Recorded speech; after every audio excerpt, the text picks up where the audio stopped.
నాన్నను వెతుక్కుంటూ బయటికి వెళ్లిన 2.5 ఏళ్ల చిన్నారి కనిపించకుండా పోయింది. ఆమె వెంట వెళ్లిన కుక్క 3 రోజుల తర్వాత తిరిగి ఇంటికి వచ్చింది. కాని ఆ పాప మాత్రం ఇంకా ఆచూకీ లేకుండా పోయింది. ఈ ఘటన ఇప్పుడు అందరినీ కలిచివేస్తోంది. కాకినాడ జిల్లా తుని రూరల్ మండలంలోని సిహెచ్ అగ్రహారం గ్రామంలో ఓ విషాదకర ఘటన జరిగింది. 2.5 ఏళ్ల సుంకర జ్ఞానేశ్వరి అలియాస్ జహ్నవి జూన్ 6వ తేదీన కనిపించకుండా పోయింది. జ్ఞానేశ్వరి తల్లిదండ్రులు పామాయిల్ తోటలో వాచ్మెన్ గా పనిచేస్తున్నారు. ఆ రోజు తన నాన్నను వెతుక్కుంటూ పాప ఇంటి దగ్గర నుంచి బయటికి వెళ్ళిందట. ఆమె వెంట ఇంట్లో పెంచుకునే కుక్క కూడా వెళ్ళింది. కొంతసేపటి తర్వాత పాపతో పాటు కుక్క కూడా కనిపించకుండా పోయాయి. దీంతో కుటుంబ సభ్యులు తీవ్ర ఆందోళనకు గురయ్యారు. అయితే అందర్నీ ఆశ్చర్యపరుస్తూ 3 రోజుల తర్వాత కుక్క మాత్రం తిరిగి ఇంటికి చేరుకుంది. కానీ జ్ఞానేశ్వరి ఆచూకీ మాత్రం ఇప్పటికీ దొరకలేదు.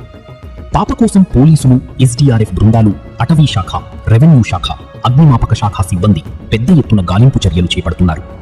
డ్రోన్లు, డాగ్ స్క్వాడ్ల సహాయంతో చుట్టుపక్కల ప్రాంతాలను జల్లెడపడుతున్నారు. అంతేకాదు, జ్ఞానేశ్వరి ఆచూకీ చెప్పిన వారికి ₹1,00,000 బహుమానం ఇస్తామని అధికారులు ప్రకటించారు. 4 రోజులుగా వందలాది మంది వెతుకుతున్నా ఇప్పటి వరకు పాప గురించి ఎలాంటి సమాచారం దొరకకపోవడం అందరినీ కలవరపెడుతోంది. ఆ చిన్నారి క్షేమంగా తన తల్లిదండ్రుల దగ్గరకు చేరాలని మనస్ఫూర్తిగా కోరుకుందాం. జ్ఞానేశ్వరి సురక్షితంగా దొరకాలని మీరు కూడా కోరుకుంటే ఈ వీడియోను ఎక్కువ మందికి షేర్ చేయండి. భగవాన్ సహాయం కావాలి.